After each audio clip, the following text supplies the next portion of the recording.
Hello students, आज हम लोग स्टार्ट करेंगे lecture 4 body fluids and circulation का। लास्ट लेक्चर में हम लोगों ने कंडक्टिंग सिस्टम के बारे में पढ़ा था, ठीक है, हार्ट बीट के बारे में पढ़ा था। आज हम लोग स्टार्ट करेंगे कि हार्ट बीट का रेगुलेशन कैसे होता है, ठीक है। तो स्टार्ट करते हैं हम लोग इसको, रेगुलेशन ऑफ हार्ट बीट, ठीक है। तो हमारा जो हार्ट है वो हमको पता है कि कंटिन्यूअसली बीट करता है, ठीक है, from embryonic stage to death, ठीक है, कंटिन्यूअसली वो बीट करता है। बट इसको रेगुलेट कौन करता है? कम ज्यादा हमें पता है, कभी हार्ट बीट ज्यादा हो जाती है, कभी कम हो जाती है। तो इसका रेगुलेशन क्या है, तो उसको हम लोग थोड़ा समझते हैं यहाँ पर, ठीक है। ये जानना बहुत जरूरी है, normal day to day life में भी जानना बहुत जरूरी है, और हमारे एग्जाम के पर्सपेक्टिव के हिसाब से भी हमको जानना है।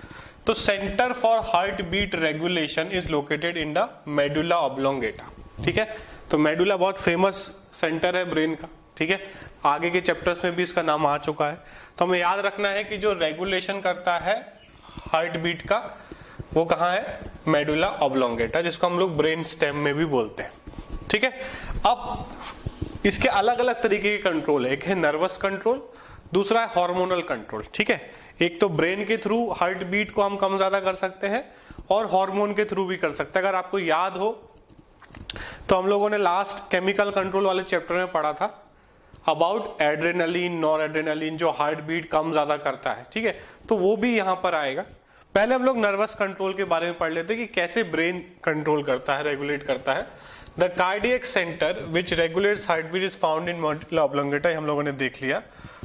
It can moderate the cardiac function through ANS. ANS क्या है? Autonomic nervous system. जब हम लोग ब्रेन वाला चैप्टर पढ़ेंगे वहां पर ये डिटेल में आएगा, अभी हमको याद रख लेना है एएनएस, ठीक है, ऑटोनोमिक नर्वस सिस्टम। इसके दो यूनिट्स हैं, कार्डियो एक्सीलेटर सेंटर और कार्डियो इनिबिटर सेंटर। नाम से पता चल रहा है ये हार्ट की एक्टिविटी को एक्सेलरेट करेगा, बढ़ाएगा, और ये हार्ट की एक्टिविटी को कम करेगा, ठीक है। From the cardio acceleratory centre pair of sympathetic nerve goes into the AC node. This centre increases the rate of heart beat, ठीक है।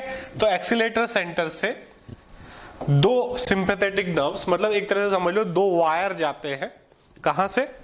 जो एक्सीलेटरी सेंटर है मेडुला में, वहां से दो वायर जाते हैं कहां तक? एसी नोड तक, ठीक है। और ये क्या करते हैं? जब इनको हार्ट बीट बढ़ानी होती तो वो अपने सिग्नल को बढ़ा देते हैं, ठीक है। और जो इनिबिटरी सेंटर है वो इंपल्स सेंड करता है एसी नोड को through cardiac branch of vagus nerve, ठीक है। तो वेगस नर्व का नाम पहले भी आ चुका है डायजेस्टिव सिस्टम में, ये भी एक नर्व है। नर्व्स के बारे में कौन सी नर्व कहां जाती है ये हम लोग जो है न्यूरल वाले चैप्टर में, ब्रेन वाला जो चैप्टर है हमारा, उसमें हम लोग पढ़ेंगे। यहाँ पे सिर्फ हमको याद कर लेना है कि इनिबिटरी सेंटर जो है सिग्नल भेजेगा एसी नोड को, किसके थ्रू भेजेगा? वेगस नर्व के थ्रू, और ये रेट की हार्ट बीट का जो रेट है उसको कम कर देता है। तो ये दोनों मिलकर जो है इसको कम ज्यादा करते हैं, मतलब रेगुलेट रखते हैं अबाउट 72 बीट्स पर मिनट, ठीक है। ये हो गया नर्वस कंट्रोल, ठीक है। इसको नोट कर लेना है, शॉर्ट में नोट कर लेना है कौन सा कंट्रोल क्या कर रहा है। उसके बाद है हार्मोनल कंट्रोल, ठीक है। हॉर्मोन्स के through from sympathetic nerve fibre से हार्मोन सिंपैथिन और noradrenaline is secreted which increases the heart beat, ठीक है। तो ये हमको याद रखना है कि it increases the heart beat. उसके बाद from the parasympathetic nerve fibres hormone acetylcholine secreted which decreases the heart beat.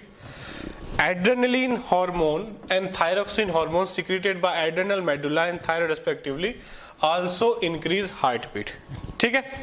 तो की पॉइंट्स में अगर हम देखें, एड्रेनलिन हार्ट रेट बढ़ा रहा है, नॉन एड्रेनलिन भी बढ़ा रहा है, ठीक है। उसके बाद वेगस स्टिमुलेशन रिलीजेस एसिटाइलकोलिन जो कि हार्ट रेट को कम कर रहा है। सिंपैथेटिक सिस्टम जो है वो हार्ट रेट को बढ़ाता है, और पैरासिम्पैथेटिक नर्वस सिस्टम जो है वो हार्ट रेट को कम करता है, ठीक है। तो ये हमको याद कर लेना है।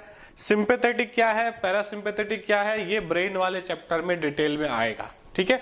ऑटोनोमिक नर्वस सिस्टम हो गया, पैरासिम्पैथेटिक, सिंपैथेटिक, नर्व्स के बारे में, क्रेनियल नर्व्स, ये सब वो उस चैप्टर में आएगा। यहाँ पे हमको सिर्फ इतना याद रख लेना है कि एड्रेनलिन बढ़ाता है या घटाता है, नॉर एड्रेनलिन बढ़ाता है या घटाता है, ये हमको याद रखना है, ठीक है। बाकी इसमें से ये पॉइंट्स भी नहीं लिखोगे तो चलेगा, इतना लिख लोगे, ये सारे पॉइंट्स लिख लोगे तो चलेगा, ठीक है, इतना हमको याद कर लेना है, ठीक है। ये सारा जो है हार्मोनल कंट्रोल में आ रहा है और ये हमारा ब्रेन के कंट्रोल में आ रहा है, ठीक है। ब्रेन के कंट्रोल के बारे में हम ऑलरेडी अभी लास्ट स्लाइड में पढ़ चुके, ठीक है। उसके बाद एक टर्म आता है यहां पर, इसको अगर आप ध्यान से देखोगे, टर्म का नाम है टैकीकार्डिया, ठीक है। क्या नाम है टर्म का? टैकीकार्डिया। ये क्या कंडीशन है? सॉरी, टैकीकार्डिया क्या है? It is condition where heart rate exceeds 90 per minute for an average adult, ठीक है। टैकी मतलब होता है ज्यादा हो जाना और ब्रेडी मतलब होता है कम हो जाना, ठीक है। टैकीकार्डिया मतलब हार्ट बीट जो है वो नॉर्मल से ज्यादा हो गई, ठीक है। कितना ज्यादा हो गई है? 90 बीट्स पर मिनट, ठीक है। 90 बीट्स पर मिनट से ज्यादा अगर हो जाएगा तो उसे हम टैकीकार्डिया बोलेंगे। अब उसके रीजंस क्या है? इसमें आपको देखो डिटेल पूरा पॉइंट नोट डाउन करने की जरूरत नहीं है, आप सिर्फ इसको समझ लो और लिख लो। सिर्फ टेम्परेचर लिखोगे, स्टिमुलेशन लिखोगे, ये सिर्फ पॉइंट्स लिखोगे तो चलेगा। आगे वाला सिर्फ समझाने के लिए है, वो डिटेल में नहीं पूछा जाएगा। जैसे rate of heart beat increases, fever causes tachycardia. जब भी हमें फीवर आता है हमें पता है कि हमारा हार्ट बीट बढ़ जाता है, डॉक्टर वही चेक करता है सबसे पहले, ठीक है। increases body temperature, increase the rate of metabolism of sinus node, which in turn directly increases the excitability and rhythm, ठीक है। तो टेम्परेचर, इसको अगर लिखना चाहो लिख सकते हो, मैं तो बस बोलूंगा कि कॉमन कॉजेज में आप सिर्फ जो भी हेडिंग्स है वो लिख लोगे तो भी चलेगा, ठीक है। तो stimulation by sympathetic nerves, weak condition of heart, shock और loss of blood, exercise, sinus tachycardia, ठीक है। ऐसे नोड से अगर ज्यादा सिग्नल निकलने लगे तो भी हार्ट रेट बढ़ जाएगा, ठीक है। तो ये पॉइंट्स आपको नोट डाउन कर लेने हैं। इसका डिटेल एक्सप्लेनेशन के सामने लिखा है बट वो नहीं पूछा जाता है, आप उसको सिर्फ समझ लो और जिसको लिखना है वो लिख सकता है, ठीक है, बट उतना डिटेल में नहीं पूछा जाएगा। उसके बाद सेकंड पॉइंट है हमारा ब्रेडीकार्डिया, ठीक है। ब्रेडीकार्डिया मतलब जब हार्ट रेट जो है वो 60 पर मिनट से कम हो जाएगा, 60 बीट्स पर मिनट से कम हो जाएगा। देखो एवरेज क्या है? 72, तो 90 से ऊपर जा रहा है तो टैकीकार्डिया और 60 से नीचे जा रहा है तो ब्रेडीकार्डिया।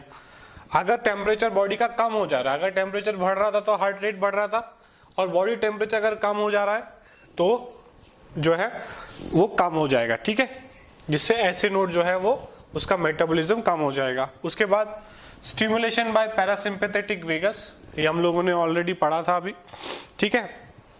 तो ये क्या करेगा? एसिटाइलकोलिन सिक्रीट करता है जो कि एक न्यूरोट्रांसमीटर है, और वो इनहिबिटरी इफेक्ट करता है किस पर? ऐसे नोड पे, ठीक है। उसके बाद स्ट्रॉन्गर कंडीशन ऑफ हार्ट, ठीक है, वो भी ब्रेडीकार्डिया कर सकता है। उसके बाद रेस्टिंग कंडीशन पे जब हम सोते हैं तो भी हमारा हार्ट रेट कभी कभी बहुत स्लो हो जाता है। और दूसरा लास्ट है साइनस ब्रेडीकार्डिया, अगर ऐसे नोड से ही इम्पल्स जो है वो कम हो जा रही है, ठीक है। तो आप सिर्फ इसके जो पॉइंट्स हैं वो नोट कर लो, पूरा डिटेल में लिखने की जरूरत नहीं है, सिर्फ इसको पढ़ लो, ठीक है, पूरा डिटेल में लिखने की जरूरत इसको नहीं है। उसके बाद नेक्स्ट इंपॉर्टेंट टॉपिक हमारा आता है कार्डियक साइकिल, ठीक है। अब कार्डियक साइकिल क्या है? हार्ट का जो एक पूरा एक्टिविटी है, एक जो साइकिल है उसको हम बोलते हैं कार्डियक साइकिल। हमको पता है कि कितनी बार बीट करता है हार्ट? 72 टाइम्स पर मिनट, ठीक है। तो अगर हम लोग डिवाइड करें 60/72, एक मिनट में 60 सेकंड से 60/72 तो निकल के आता है अप्रोक्स 0.8 सेकेंड, मतलब 0.8 सेकेंड में एक हार्ट बीट कंप्लीट होती है। उस हार्ट बीट में वो सारी चीजें होती है जो हम लोग आगे के लेक्चर्स में देखा था कि एट्रियम, पहले एट्रियम में ब्लड आया, फिर नीचे गया, फिर दूसरे में, फिर लंग्स में गया, लंग्स से वापस आया। ये पूरा जो है वो पूरा एक साइकिल जो है वो 0.8 सेकेंड में होगा। तो उस 0.8 सेकेंड में क्या होता है, हार्ट कितनी देर काम करता है, कितनी देर रिलैक्स करता है, एट्रियम कितना काम करता है, वेंट्रिकल कितना काम करता है, ये सारी चीजें हमको कार्डियक साइकिल में पढ़ना है, ठीक है। तो स्टार्ट करते हैं इसको हम लोग। It is the cyclic contraction and relaxation of heart for pumping blood, ठीक है। ये हमको इसका बेसिक डेफिनेशन हो गया कि साइक्लिक कॉन्ट्रैक्शन और रिलैक्सेशन है हार्ट का ब्लड पंप करने के लिए। इसमें अलग अलग फेजेस हैं, ठीक है। Phases of cardiac cycle, joint diastole, atrial systole और वेंट्रिकुलर सिस्टोल, ठीक है। देखो डायस्टोल मतलब होता है रेस्ट करना, ठीक है। जब मैं बोल रहा हूं डायस्टोल तो वो रिलैक्स कंडीशन की बात कर रहा हूं। जॉइंट डायस्टोल मतलब एट्रियम और वेंट्रिकल दोनों रेस्ट कर रहे हैं। एट्रियल सिस्टोल मतलब ये एट्रियम जो है वो इस फेज में कॉन्ट्रैक्ट करेंगे, ठीक है। और वेंट्रिकुलर सिस्टोल मतलब वेंट्रिकल्स कॉन्ट्रैक्ट करेंगे, ठीक है। कौन कितनी देर कॉन्ट्रैक्ट करता है, कौन कितनी देर रिलैक्स करता है, ये हम लोग आगे देखेंगे। नाम अच्छे से समझ लो, डायस्टोल मतलब होता है रिलैक्स करना और सिस्टोल मतलब होता है कॉन्ट्रैक्ट करना, ठीक है। पूरा हार्ट एक साथ कॉन्ट्रैक्ट और रिलैक्स नहीं करता है, हम ऑलरेडी जान चुके हैं। तो फर्स्ट फेज हम देखते हैं joint diastole. It is the relax state of the all heart chamber, सारे चैम्बर्स अभी रिलैक्स कर रहे हैं, ठीक है। सारे चैम्बर्स में कोई भी कॉन्ट्रैक्ट नहीं कर रहा। When the tricuspid and bicuspid walls are open, दोनों वॉल ओपन है, blood from pulmonary vein and vena cava flows into left and right ventricle respectively through the left and right atria, ठीक है। Blood जो है वो body से आ रहा है, ये ओपन है तो नीचे जा रहा है, ठीक है। अभी सब रिलैक्स्ड है, कुछ भी कॉन्ट्रैक्ट नहीं कर रहा है। Semilunar valves are close at this stage, ये हमको याद रखना है कि जॉइंट डायस्टोल के कंडीशन में सेमिल्यूनर वॉल्स जो हैं वो क्लोज रहते हैं, ठीक है। ये क्वेश्चन आ सकता है कि जॉइंट डायस्टोल में ये ओपन रहते हैं क्लोज रहते हैं, ये पॉइंट हमको याद रखना है। उसके बाद है एट्रियल सिस्टोल, ठीक है। एट्रियम का ऑरिकल्स का contraction, SA node generate an action potential as a result both the atria contract, it is called as atrial systole, ठीक है। तो दोनों जो एट्रियम है वो कॉन्ट्रैक्ट करेंगे, ठीक है। दोनों जो एट्रियम है वो कॉन्ट्रैक्ट करेंगे। उनके कॉन्ट्रैक्ट करने से क्या होगा, जो भी उनके अंदर ब्लड है जो पहले फिल हुआ है वेना केवास के थ्रू और पल्मोनरी वेन के थ्रू, वो कॉन्ट्रैक्ट करने से कहां चला जाएगा, वेंट्रिकल में चला जाएगा। This increases the flow of blood into the ventricle by about 30%, मतलब वेंट्रिकल्स में पहले तो जब जॉइंट डायस्टोल था तो भी ब्लड उसमें भर रहा था, खाली में ब्लड भर रहा है खाली में, ठीक है। अब क्या हुआ, तुमने ऊपर वाले चैम्बर्स को और कॉन्ट्रैक्ट कर दिया तो और तेजी से ब्लड नीचे की तरफ जाएगा। कितना जाएगा, 30% और चला जाएगा, ठीक है। उसके बाद ये देख लिया हम लोगों ने।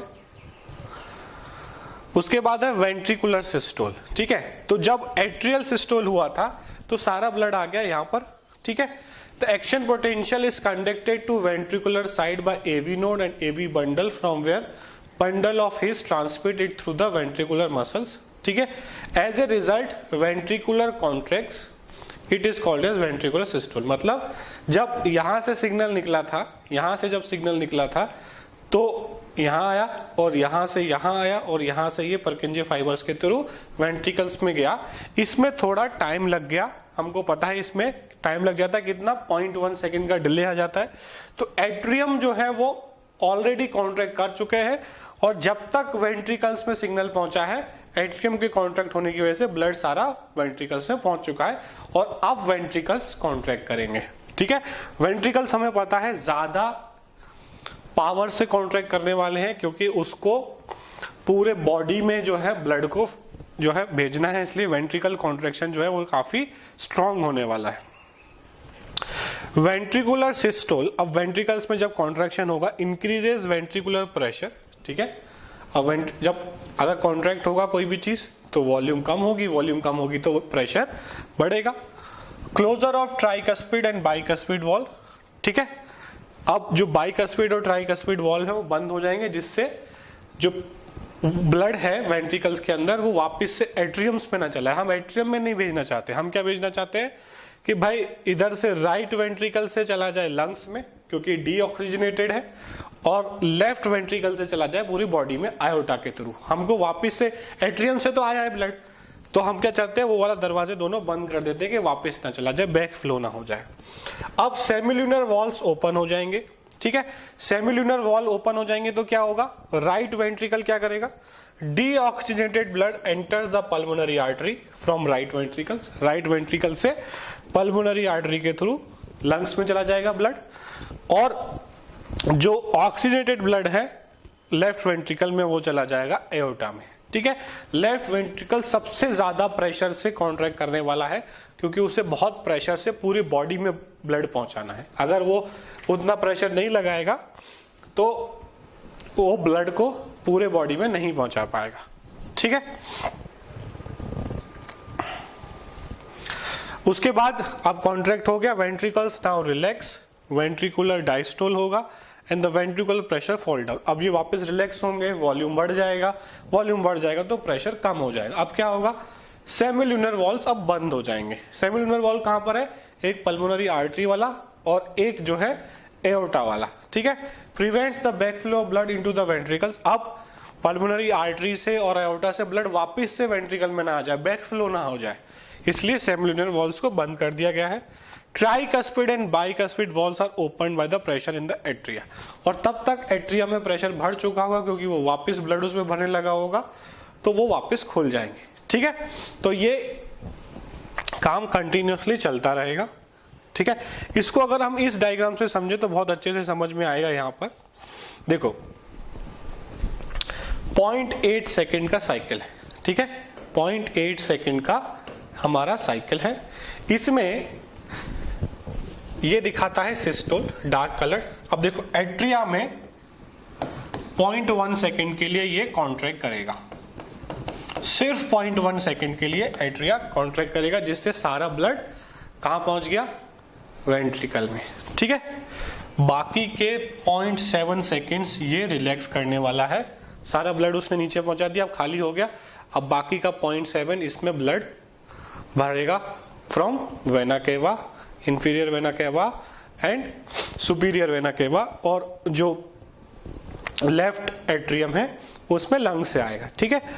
अब जब ये 0.1 सेकेंड में सारा ब्लड नीचे पहुंचा देगा, अब जब ब्लड नीचे पहुंच जाएगा तब वेंट्रिकल्स कॉन्ट्रैक्ट करेंगे 0.2, 0.3 और 0.2 सेकेंड, मतलब टोटल 0.3 सेकेंड्स।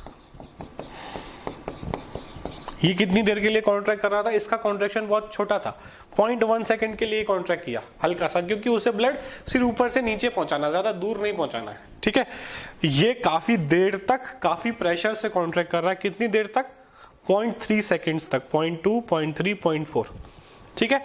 और उसके बाद 0.1, 0.2, 0.3, 0.4, 0.5, 0.5 सेकेंड ये भी रिलैक्स कर रहा है, ठीक है। ये भी सिस्टोल कर रहा है, ठीक है।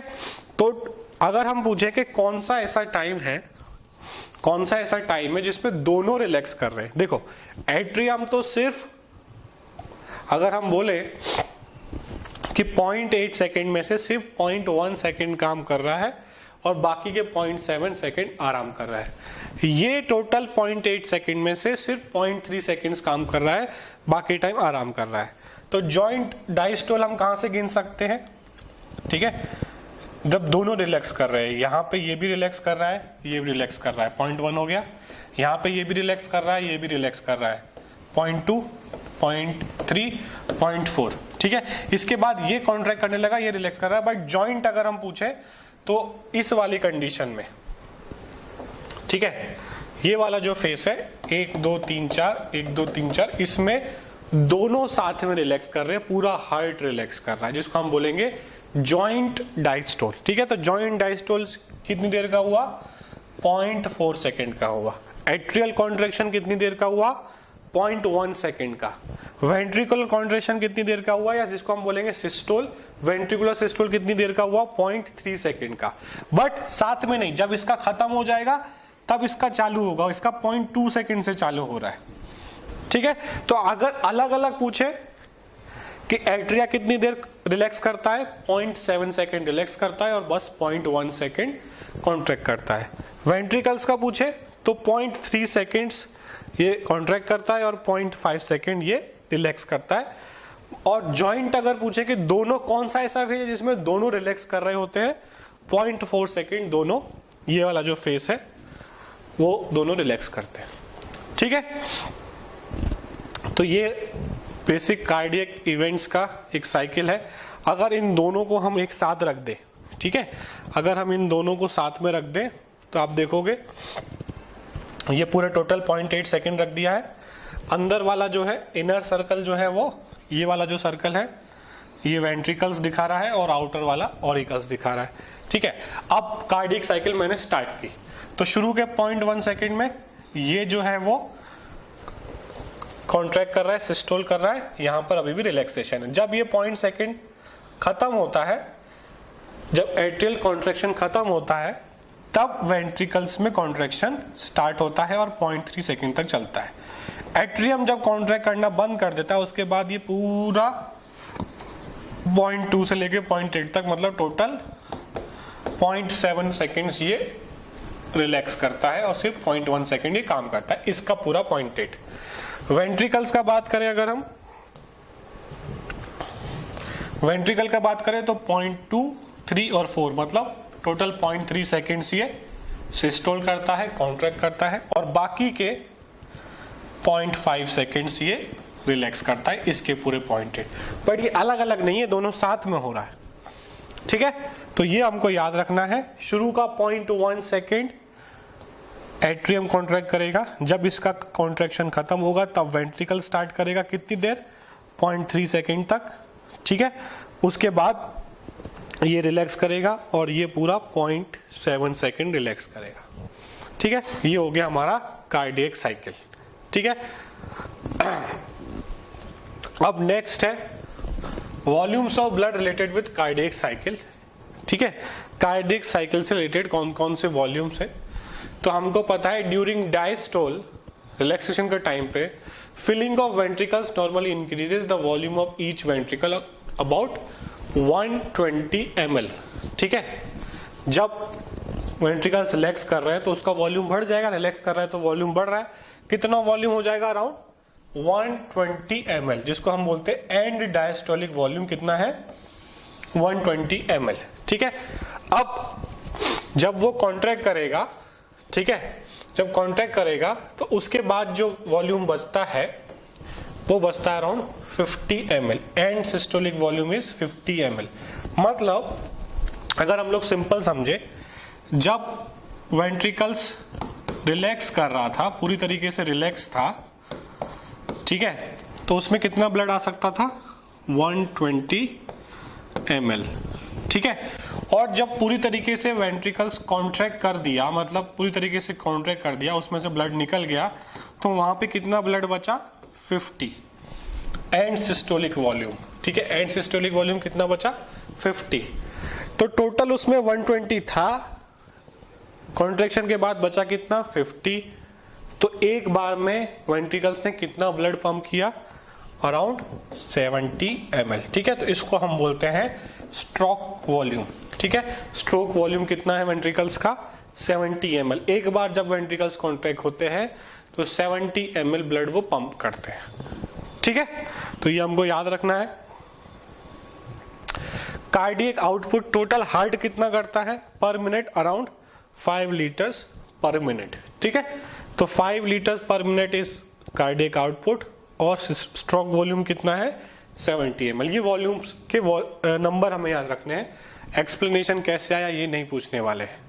ठीक है, उसके बाद ब्लड फ्लो का डिस्ट्रीब्यूशन किस पे कितना जाता है, ब्रेन में पर मिनट 7 ml कितना करीब जाता है, हार्ट में 300 ml, मसल्स में, हार्ट में मतलब हार्ट के अंदर तो सारा ब्लड जा रहा है, उसके खुद के मसल्स के लिए, ठीक है, उसके खुद के फंक्शनिंग के लिए मसल्स में अराउंड 1200 ml, स्केलेटल मसल जो है, स्किन में 500 ml, किडनी में 1100 to 1300 ml पर मिनट, जो एब्डोमिनल ऑर्गन्स है, ठीक है, उसमें 1400, अदर्स टोटल मिलाकर 600। तो टोटल हमारा इतना ml ब्लड पर मिनट जो है वो फ्लो होता रहता है। ठीक है, तो स्ट्रोक वॉल्यूम हम लोगों ने पढ़ लिया, अराउंड 70 ml है और कार्डियक आउटपुट अबाउट 5 लीटर्स हम ऑलरेडी पढ़ चुके हैं, दोबारा लिखने की जरूरत नहीं है। कार्डियक आउटपुट जो एथलीट होते हैं उनका ज़्यादा होता है क्योंकि उनके जो कार्डियक मसल्स हैं वो काफ़ी स्ट्रॉन्ग हो चुके होते हैं। ठीक है,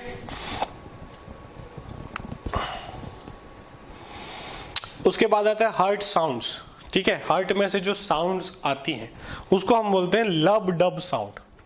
ठीक है, 2 साउंड होती हैं। ठीक है, जो दिल की धड़कन है उसमें 2 साउंड्स होती हैं, लब और डब। ठीक है, तो लब साउंड किसकी वजह से आती है, डब साउंड किसकी वजह से आती है, ये क्वेश्चन आता है। तो ये हमको याद रखना है, during each cardiac cycle 0.8 second में 2 बार आवाज आएगी। ठीक है, इसको हम लब डब आवाज बोलते हैं अलग अलग। 2 sounds are produce. First sound is due to closure of tricuspid and bicuspid valve. ठीक है, तो जब एट्रियल कॉन्ट्रैक्शन हो जाता है और सारा ब्लड नीचे आ जाता है तो ट्राइकस्पिड और बाइकस्पिड वॉल, जिसको मिट्रल वॉल भी बोलते हैं बाइकस्पिड को, वो क्लोज होते हैं। तो जो उनकी क्लोज होने से जो आवाज आती है उसको हम बोलते हैं लब साउंड। ठीक है, और जो सेकेंड साउंड आती है उसको हम बोलते हैं डब। ठीक है, ये किसकी वजह से आता है, जब वेंट्रिकल्स कॉन्ट्रैक्ट हो जाएंगे, वेंट्रिकल्स कॉन्ट्रैक्ट होंगे तो सेमिल्यूनर वॉल्स बंद होंगे जिससे बैक फ्लो ना हो, उसको हम बोलेंगे डब साउंड। ठीक है, तो एक हार्ट बीट में एक लब डब साउंड आएगी। ठीक है, नॉर्मली हम बोलते हैं ना धक धक, वो धक धक नहीं है, वो लब डब है। ठीक है, आज से आप लोग को लब डब याद रखना है, धक धक याद नहीं रखना है। ठीक है, याद रखना है lub sound is due to closure of tricuspid and bicuspid valve. और उसके बाद जब वेंट्रिकल्स कॉन्ट्रैक्ट करेंगे तो सेमिल्यूनर वॉल्स बंद होंगे। सेमिल्यूनर वॉल्स कहां पर है, राइट वेंट्रिकल में से पल्मोनरी आर्टरी में जो लंग्स में जा रहा है वो वापस से लौट के ना आने लगे। ठीक है, बैक फ्लो ना हो तो वो सेमिल्यूनर वॉल बंद होगा। उसी के साथ साथ लेफ्ट वेंट्रिकल से एओर्टा में जा रहा है तो एओर्टा से वापस ब्लड बैक फ्लो ना मार दे तो वो बंद होगा। दोनों साथ में बंद होंगे सेमिल्यूनर वॉल्स। ठीक है, एक आयोटिक में एक पल्मोनरी। ठीक है, उसको हम बोलेंगे डब साउंड। ठीक है, तो ये हो गया हमारा कार्डियक साइकिल कंप्लीट। पूरा कार्डियक साइकिल हम लोगों ने पढ़ लिया। इसमें से यही पूछा जाता है कि लब साउंड किसके लिए आ रहा है, डब साउंड किसके लिए आ रहा है, बस। बाकी डिटेल में इसमें कुछ नहीं पूछा जाएगा। यहाँ पे हमारा ये लेक्चर कंप्लीट हो गया। ठीक है, तो अच्छे से इसके नोट्स बना लो और जो भी आपके डाउट्स हैं वो आप लाइव क्लास में डिस्कस कर लो। एनसीईआरटी जरूर पढ़ो सब लोग। ठीक है, एनसीईआरटी जरूर पढ़ो और नोट्स सबको कंपलसरीली बनाने ही है। ठीक है, इसके अलावा भी अगर कोई डाउट होता है टॉपिक के अलावा भी तो आप लाइव क्लास में पूछो। ठीक है, और पुराने टॉपिक्स को भी रिवाइज करते रहो। ठीक है, थैंक यू।